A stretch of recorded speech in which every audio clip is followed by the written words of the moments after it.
pain or suffering, we'll try to avoid them. And similarly, when we're feeling pleasure, those recordings are also marked. And those are called pleasure moments. See, we have traumas and then we have pleasure moments.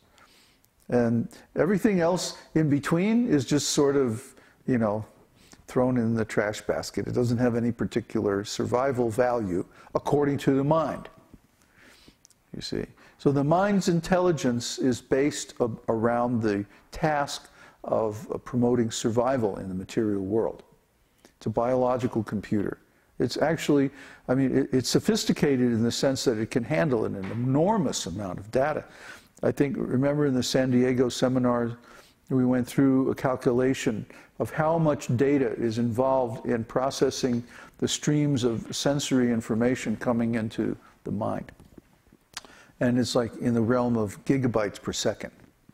So there's an awful lot of information there. And if you know how to do regression therapy or different analysis, you can actually access any one of these recordings from any time in a person's life, even back to the moment of conception.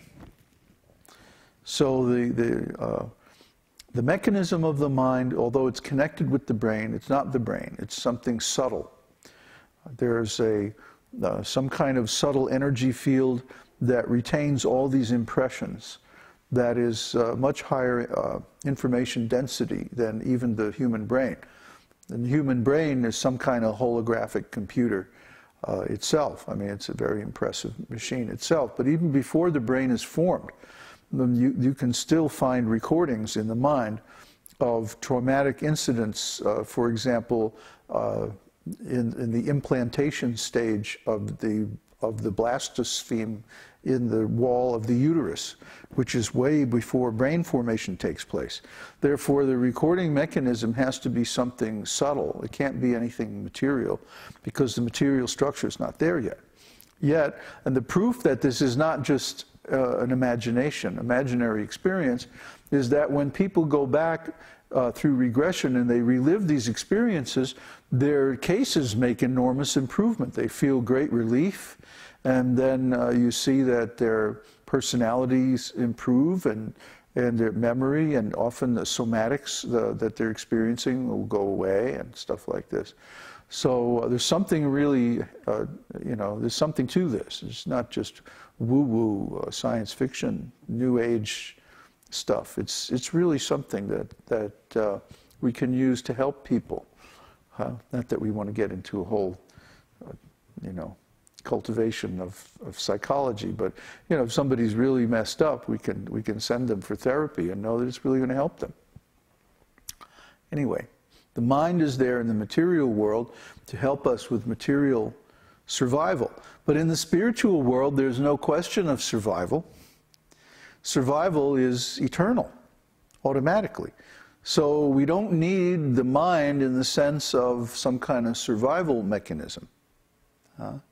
Instead, in the spiritual world, the mind is actually quite vestigial. It's, it's not very developed. Mind in the spiritual world is not very important, because everything in the spiritual world is done directly by consciousness. And also time is so much different in the spiritual world. In the spiritual world, we're not pushed relentlessly through time like we are in the material world. Even though there is time in the sense that events happen in a sequence, one after the other, we're not forced to go through that sequence of time in a linear manner. If we want, we can stop, we can go backwards, we can go in circles. I mean, time is multidimensional, and it's also fractal. And in the spiritual world, we have full access to those dimensions. So it's really kind of hard to explain if you haven't been there in a while. So mind in the spiritual world is very different. There's not so much need for it there, because there's no danger, there's no suffering. Anyway, I got way off the topic. Are there any other questions? There's one general question from Dravida Raj Das. Was your old Yahoo group Raganuga Dash Bhakti? Yes. Question from Ronald. Hare Krishna, please accept my humble obeisances.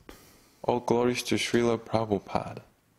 When relishing Krishna's pastimes, is there a set of specific qualities we should remember? He has so many nice qualities. Does the scripture state any specific pastimes? Yeah, all of them.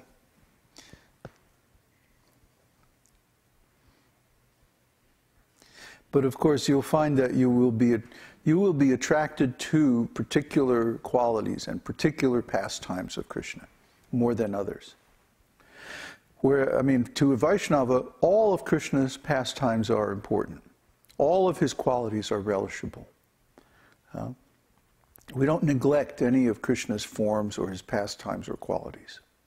But at the same time, every devotee individually will find that he is more attracted to certain forms, certain qualities and pastimes than to others. This is natural. Everybody has taste. Some people like vanilla ice cream, some people like chocolate. And there's no telling why. Well, why do you like chocolate ice cream? Well, I just do, Actually, I like vanilla. But anyway, we don't really have to have a reason. That's just our preference. We have free will.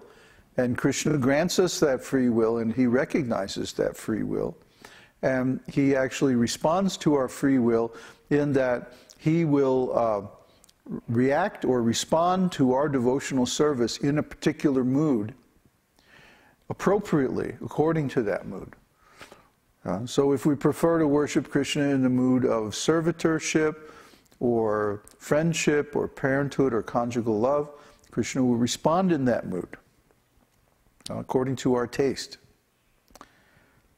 So, again, the answer seems a little more complicated, because we have to go back to the nature of consciousness. And the nature of consciousness is everyone has their preferences. So, even though we recognize all of Krishna's qualities as being transcendental, and we love all of Krishna's forms and appreciate all his qualities, still, some of those qualities are more important to us individually than others, and that's natural. That's okay. Okay, so let's go on. Krishna's age is considered in 3 periods. From his appearance to the end of his 5th year is called Kaumara. From the beginning of the 6th year up to the end of the 10th year is called Pauganda. And from the 11th to the end of the 15th year is called Kaishora.